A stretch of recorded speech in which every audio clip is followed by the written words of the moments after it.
মারাত্মক অ্যাক্সিডেন্ট হলো।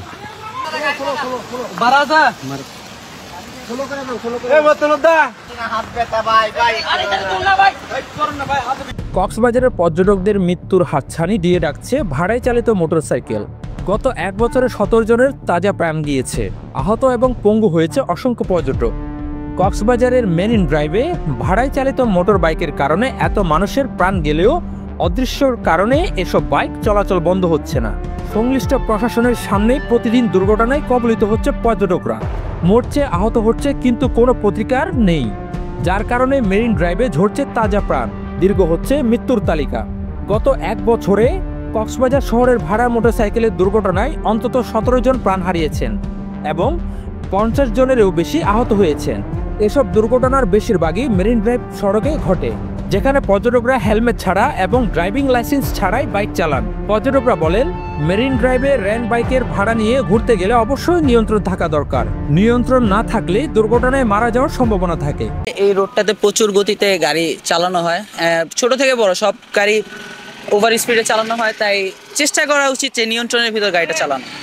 হেলমেট তো তারা প্রোভাইড করে, যে কোয়ালিটি হেলমেট, আর একটু বেটার কোয়ালিটি হেলমেট প্রোভাইড করা দরকার সবাইকে। আর হচ্ছে সেফ রাইড, এছাড়া আর কি বলবো। এই হেলমেটের কোয়ালিটিটা ভালো করা, কারণ এগুলো তো ডট সার্টিফাইড বললেও তো এগুলো আসলে ডট সার্টিফাইড না। আর বাইকে একটা স্পিড সেন্সার বা স্পিড লিমিট দিয়ে রাখা, যেরকম আমরা অনেক কমার্শিয়াল বাসে দেখি যে বাসগুলো 60, 80 বা 120-র উপর উঠতে পারে না। ম্যাক্সিমাম হচ্ছে যে 120 পর্যন্ত ওটা স্পিড লক করা থাকবে, এর উপর উঠলে বাইকটা যেতে পারবে না। লাইসেন্স বিহীন তো দেওয়া উচিতই না, কারণ বাইক চালাতে গেলে অবশ্যই লাইসেন্স লাগবে। আর আরও নিয়ম হয়তো আছে কিছু, যে যার বাইক সেই চালাবে, তাছাড়া তো আসলে বাইক চালানোর নিয়ম নাই।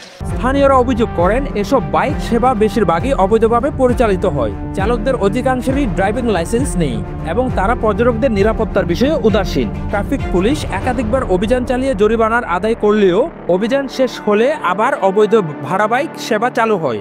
আমরা হেলমেট না থাকলে, ড্রাইভিং লাইসেন্স না থাকলে, গাড়ির রেজিস্ট্রেশন না থাকলে এই বিষয়গুলো দেখতে পারি। আমরা তাদেরকে অসংখ্যবার বিভিন্নভাবে বলি যে ব্যবসা যদি করা লাগে স্কুলে দিয়ে করে, কিন্তু তারা অনেকজন মান না, যার কারণে অ্যাক্সিডেন্টগুলো হচ্ছে। আমরা এইগুলো বন্ধের জন্য প্রতিদিন আমাদের হিমচড়িতে, কলাতলিতে আমরা চেকপোস্ট বসিয়ে অভিযান পরিচালনা করছি।